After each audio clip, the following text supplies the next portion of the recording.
විභාගයට පොඩ්ඩක් බය වෙලා වගේ දින්නේ. හැබැයි විභාගයට බය වෙන්න ගොඩාක් හේතු සාධක තියෙනවා. ඒ තමයි පොඩ්ඩක් හිතලා බැලුවොත් සමහර වෙලට පළවෙනි එකම තමයි අපි කාටවත් තේරෙන දෙයක්. ඒ තමයි අපි හරියට පාඩම් කරලා නැත්තම් අපිට ඉතින් බය වෙන්න වෙනවා. කොහොමද එතකොට විභාගේ ෆේල් වෙනවනේ එක. ඒ නිසා මුලින්ම විභාගයට බය නැති කරගන්න නම් ඔන්න කරන්න හොඳම දේ තමයි ඉස්සෙල්ලා හොඳට පාඩම් කරන්න. පළවෙනිම දේ. ඒ සඳහා ඔයගොල්ලන්ට සමහර විට මෙන්න මේ දේ ඉස්සෙල්ලා පුරුදු කරගන්න ඔයාලා යම් විෂයක් හදාරන්න කලින් පින්වත් දරුවනේ.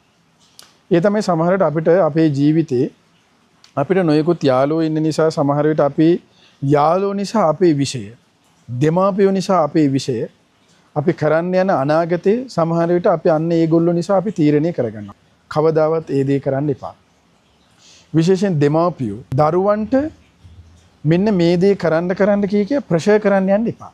එතකොට සමහර විට ඒ දරුවා ඒ දේ කැමැත්තෙන් ඒ දේ කරනවා නොවෙන්න පුළුවන්. අන්න ඒ දේ සමහර විට ඒ දරුවගේ අසාර්ථකත්වයේ පිණිස හේතු වෙනවා. ඊළඟට තමයි අර මං කියවනේ යාළුවෝ නිසා තීරණය කරගන්න එපා කියලා. සමහර විට ඔබ O level කරලා ඉවර වෙලානේ කොහොමත් අපි හැමෝම A level වලට එන්නේ. එතකොට O level වල ඉන්න යාළුවෝ සමහර විට A level වලට යනකොට යාළුවත් යන්නේ මේ සර්ගේ පන්ති. මේ යාළුවා යන්නේත් මගේ හොඳම යාළුවා යන්නේ මේ මැඩම්ගේ පන්තිය නිසා කියලා සමහර විට අපි යාළුවෝ නිසා අපේ ගුරුවරු අපි තීරණය කරගන්න යනවා. කවදාවත් ඒ දේ කරන්න එපා. ඔබට හරිලන, ඔබට සරිලන, ඔබට උගන්වන දේ තේරෙන ඔබේ ගුරුවරයා ඔබ තෝරගන්න. යාළුවෙක් නිසා ඔබේ ගුරුවරයා ඔබ තෝරගන්න යන්න එපා. වරදින ඊළඟ තැන තමයි ඔන්න ඕක. ඒ දේ වැරදුනොත් අන්න ඔබේ විභාගයේ ප්‍රතිඵලය ඔබේ අනාගතය අසාර්ථක වෙනවා. ඔන්න ඕක ඊළඟදී. ඒ නිසා යාළුවෙක් මත ඔබේ ගුරුවරයා ඔබ තෝරගන්න යන්න එපා. ඊළඟට තමයි සමහර විට අපිට නොයෙකුත් අපේ පාසලේ විවිධ කටයුතු, බාහිර ක්‍රියාකාරකම් ඔය දේවල් නිසා සමහර විට අපිට නොයෙකුත් මේ විභාගයට මුහුණ දෙන්න තියෙන පාඩම් කරන්න තියෙන කාලය අඩු වෙන්න පුළුවන්. හරි. ඇත්තටම අපි ගත්තොත් අපේ A level කියලා කියන්නේ දරුවනේ. ඇත්තටම මේක තරඟකාරී විභාගයක්. උගන්වන්නේ කවුරුත්, ඉගෙන ගන්නේ කවුරුවත්, ප්‍රශ්න පත්‍රය හදන්නේ කවුරුවත්, පේපර් බලන්නේ කවුරුවත්, ලියන්නේ මේ ළමයෙක්. ඊට පස්සේ ඉසෙට් කෝඩ්ද අරකද මේකද කියලා ඒව හදන්නේ කවුරුවත්. මොනවා වෙනවද කොහොම හැදෙනවද අපි කවුරුත් දන්නේ නැහැ. ඒ නිසා A level කියලා කියන්නේ කවුරු මොනවා කිව්වත් ඒක තරඟකාරී විභාගයක් තමයි. ඒක තරඟයක්. අපිට හැමෝම මිනිස්සු සමාජයේ ඉන්න අය කියයි නෑ ජීවිතය කියන්නේ A level නෙමෙයි කියලා. නෑ, ජීවිතය කියන්නේ A level තමයි.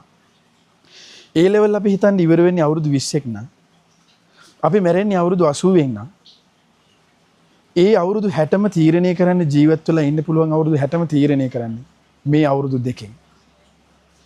මොකද කෙනෙක් කියන්නේ නෑ ජීවිතය කියන්නේ A level නෙමෙයි අරකයි මේකයි කියලා කිව්වට ඒගොල්ලොත් සමහරට A level කරපු අය. A level කරලා ඒගොල්ලන්ගේ ජීවිතේ ඒගොල්ලෝ අසාර්ථක වෙච්ච නිසා ඒගොල්ලොත් සමහර විට කුවේට් දුබායි බහරේන් යමනන් එක්ක මොකක් හරි ජීවිතේ මේ ඒගොල්ලන්ගේ ඉන්ටර්විව් යන්නේ කැලගේ රස්සාව. එහෙම කරගෙන ඒ රස්සාවටත් බැන ඒ කරන ඒ රස්සාව කරන තැනටත් බැන ඒ ආයතනයටත් බැන ඒකේ මිනිස්සුන්ටත් බැන ඒ මිනිස්සයා කියන්න පුළුවන් සමහරට ජීවිතය කියන්නේ A level නෙමෙයි කියලා. නමුත් එයාලට වැරදුනා කියලා එයාලා කියන්නේ නැහැ. එයාලා වැරදුනා කියන එක කියන්නේ නැතුව එයාලා කියන්නේ ජීවිතය කියන්නේ A level නෙමෙයි කියලා. නෑ දරුවනේ. හොඳට හිතන්න මේ ජීවිතය කියන්නේ මේ අවුරුදු දෙකයි.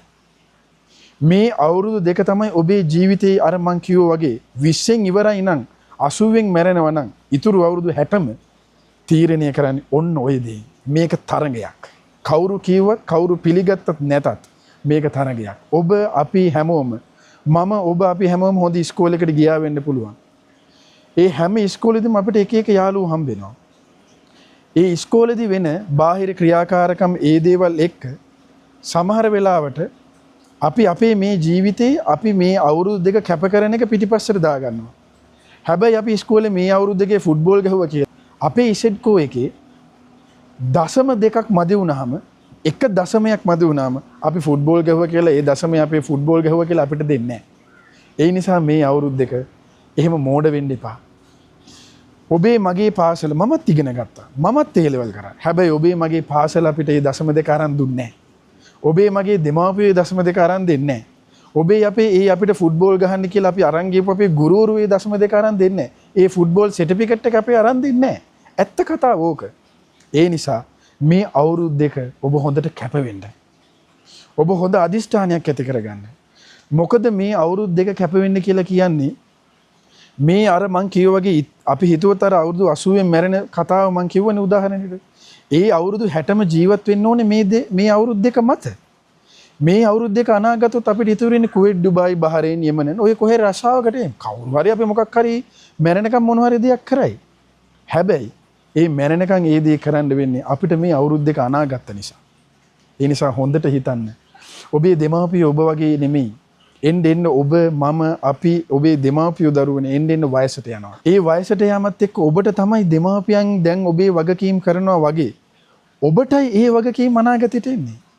සමහර විට අනාගතේ ඔබේ දෙමාපියන්ට වයසට ගියාට පස්සේ වෛද්‍යවරු කියයි 10,000යි 20,000යි මේ සර්ජරි එක කරන්න කී. සමහර විට ඔබ හොඳට ඉගෙන ගන්නේ නැතුව ඔබට සමහර විට ඔබේ දෙමාපියන්ට ඒ වගේ වෛද්‍යවරයෙක් කිව්වොත් එimhe සතියෙන් දවසක් ඇතුළත මේ සර්ජරි එක කරන්න ඕනේ. ඔයාගේ අම්මා නැත්තම් මැරෙනවා මේ 15,000ක් යනවා මේ සර්ජරි එකට කියලා. අන්න ඔබ අද ඉගෙනගෙන තිබුණ නැත්තම් ඔබට මේ 5,00,000 කවදාවත් හොයාගන්න බෑ කුවේට්, ඩුබායි, බහරේන් ගිහිල්ලා. ඒ නිසා මෝඩ වෙන්න එපා. ඔබ උගන්නන ඔබ ඉන්න සමාජයේ ඔබ අන්ධයි. ඒ අන්ධනේවට අහු වෙන්න එපා. මේ අවුරුදු දෙක තරඟයක්. ඒකයි ඇත්ත. ඔය තරඟේ ඔබ දිනන්න ඔබ හොඳට කල්පනා කරන්න. මොකද නැත්තම් අර මං කිව්වා වගේ ඔබේ දෙමාපියෝ අන්න ඒ වගේ තැනට වැටලා ඔබට කරන්න වෙනකොට මෙන්න මෙහෙම ඕනේ කියලා කියනකොට එදා ඔබට සල්ලි නැති වෙනකොට එදා ඔබට කරගන්න දෙයක් නැති වෙනකොට ඔබේ ගේදොර ඉඩකඩම් ඔබට විකුණන්න වෙයි. මිනිස්සු ගානේ සර් මැඩම් කී පස්සෙන් වැටි සල්ලි එකතු කරන්න වෙයි. අන්න එදාට ඔබට තේරෙයි ඔබ අන්න ප්‍රමාද වුණා නේද කියලා. එතකොට ඔබ ගොඩාක් ප්‍රමාදයි. ඔබ too late. ඒ නිසා මේ අවුරුදු දෙක අතිශයින් කැප වෙන්න. ඒ කැපවීම මත තමයි ඔබගේ ප්‍රතිඵලය කියන එක සාදා පවතින්නේ. ඒ කැපවීම ඔබට තිබුණ නැත්නම් අන්න විභාගෙට ඔබ බය වෙයි. ඒක කරන්න දෙයක් නැහැ. ඊළඟ දේ තමයි ඔබට කරන්න හොඳම දෙයක් තමයි පින්වත් දරුවනේ ඔබ සත්‍යයක් ක්‍රියා කරන්න. සමහර විට අපි දන්නේ අපේ ජීවිතවල අපි කොච්චර හොඳට පාඩම් කළත් අපි කොච්චර දක්ෂ වුණත් සමහර අයට වෙන දෙයක් තමයි අවසාන වෙලාවේ එයා බය තැති ගැනීමට ලක් වෙන මේ ළමයා. අපි දන්නේ අපි හැමෝම ඉන්නේ සසර ගමනකනේ. මේ සසර ගමනේ අපි යති නොයේක අඩුපාඩු වෙලා තියෙනවා. වෙලා නැහැ නෙමෙයි. මම එක උදාහරණයක් කිව්වොත් ඔයාලා අපි අහලා තියෙන ධර්මයේ චුල්ලපන්තක මහරහතන් වහන්සේ කියලා රහතන් වහන්සේ නමක් හිටියා. ඒ රහතන් වහන්සේට පද 4ක ගාථාවක්වත් එක පදයක්වත් මතක තිබුණේ නැහැ නේ. ඊ දන්නවද ඇයි කියලා? ඒ මහරහතන් වහන්සේ මීට ආත්මව ගණනාවකට කලින් දරුවනේ හොඳට ඉගෙන ගන්න පුළුවන් දක්ෂ ළමයි. ඒ වෙලාවේ ඉන්නකොට ඒ ඉගෙන ගන්න බැරි එයාගේ පන්ති හිටපු අනිත් යාළුවන්ට එයා නෝන්ඩි දාලා. ඒ නිසා ඒකේ විපාකෙට තමයි මේ රහතන් වහන්සේට රහත් උනත් ඒ පැවිදි වෙලා හිටියත් අන්නේ ජීවිතේ ධර්ම කාරණාවක්වත් ගිහි ජීවිතයේ අධ්‍යාපන කටයුතු කිසිම දෙයක් සාර්ථකුනේ නැත්තේ අර එදා අර කරපු පාප කර්ම විපාකෙට. ඉතින් ওই වගේ අපි මේ සසර ගමනේ අපි මොන හරි දේවල් කරගෙන නැහැ මේ කරගෙන නැති. ආන් ඒ දේවලිනුත් අපි ජීවිතවල බලපෑම් වෙනවා. ඒ නිසා ඔබට ඔන්න ධර්මයෙන් විසඳන්න ඔන්න එක දෙයක් කියලා දෙන්න. ඒ තමයි ඔබ සත්‍ය ක්‍රියා කරන්න දරුවනේ. මේ ගෞතම බුද්ධ ශාසනයේ වැඩ හිටියා ප්‍රඥාවෙන් අග්‍රේසර උතුමන් වහන්සේ නමක්. ඒ තමයි අප සාරිපුත්ත මහරහතන් වහන්සේ. ඒ වගේ තමයි 84000ක් මේ ධර්මස්කන්ධය දරාගෙන වැඩ සිටියා අපගේ මහෝත්තම ආනන්ද මහරහතන් වහන්සේ. ඒ මහරහතන් වහන්සේලාගේ සත්‍යානුභාවය ඒකාන්ත සත්‍යයි කියලා ඒ රහතන් වහන්සේලා වෙනුවෙන් ඔබේ ගෙදර ඔබ පහනක් දැල්වන්න. ඒ රහතන් වහන්සේලගේ සත්‍ය ක්‍රියාව ඒ සත්‍යානුභාවය සිහි කර ඔබ සත්‍ය ක්‍රියා කර ඔබ ඔබටම සෙත් පතා ගන්න. ඒ සත්‍යානුභාවය මගේ අධ්‍යාපනයට යම් බාධා කරදර පෙනෙන නොපෙනෙන නැත්නම් ඒ සියල්ල දුරු වේවා කියලා. ඒ සත්‍යානුභාවයෙන් ඒ සියල්ල දුරු කරන බව සත්‍යය. ඒකයි ධර්මය කියලා කියන්නේ. ඉතින් ඒ නිසා පෙනෙන වේවා නොපෙනෙන වේවා හැම පැත්තකින්ම ඔන්න බේරෙන්න ක්‍රමය කියලා දුන්නා. ඊළඟට තමයි ඔබ පුළුවන් නම් ඔබ විභාගයට යන්න කලින් විභාගයට යන වෙලාවේ බුදුරජාණන්සේගේ බුදුගුණ හිතන්න. ධර්මයේ තියෙනවා බයක්, තැති ගැනීමක් හිතට ආවොත් මහණනි ඔබ සිහි කරන්න කියනවා මෙන්න මේ කරුණ තුන. ඒ තමයි බුද්ධ රත්නය, ධර්ම රත්නය, සංඝ රත්නය. අන්න ඔබ බුදුරජාණන් වහන්සේ ගැන ධර්ම රත්නය ගැන ඒ උත්තම මහරහතන් වහන්සේලා ගැන අන්න සිහි කරනකොට මහණෙනි ඔබේ හිතේ යම් බයක් තැත ගැනීමක් ඇති වුණාද බුද්ධ වචනේ තියෙන ආන්නේ බය තැත ගැනීම දුරු වෙනවා කියලා. ඉතින් ඒ නිසා ඔබ බුදුරජාණන් ගැන පොඩ්ඩක් හිතන්න. ධර්මයේ ගැන ධර්මයේ ගුණ ස්වාක්ඛාත සම්දිට්ඨික ආදී ගුණ ගැන පොඩ්ඩක් හිතන්න. ඒ වගේම ශ්‍රාවක සංඝරත්නයේ ගුණ ගැන ඔබ හොඳට හිතන්න. අන්නේ හිතලා ඔබේ බය තැති ගැනීම ඔබ නැති කරගන්න අන්න ඔබට පුළුවන්. ඒ නිසා ඔබ බය වෙන්න එපා. තැති ගන්න එපා. ඕක තමයි ජීවිතයේ දරුවනේ. ওই වගේ අත්දැකීම් ඔබේ ජීවිතේට මේ එන පළවෙනි අත්දැකීම. ඒ නිසා ඔබට ඔය පොඩ්ඩක් බයක් තැති ගැනීමක් එන්නේ. හැබැයි ඔබේ ජීවිතේට තව අත්දැකීම් එන්න තාම එහෙමමයි. ඔබේ ජීවිතේ ඉදිරියට එන අත්දැකීම් එක්ක අන්න ඔබට එදාට හිතේ මේ අදාව මේ අත්දැකීම් මොකක්ද කියලා. ඒ නිසා ඔබට ජීවිතේට එන්න ප්‍රශ්න තාම එහෙමමයි. අපේ ජීවිතේට ඔබේ ජීවිතේ තාම මේ ප්‍රශ්න ආවේ නැහැ. ඒ නිසා මේ දේ ප්‍රශ්නයක් කරගන්න එපා.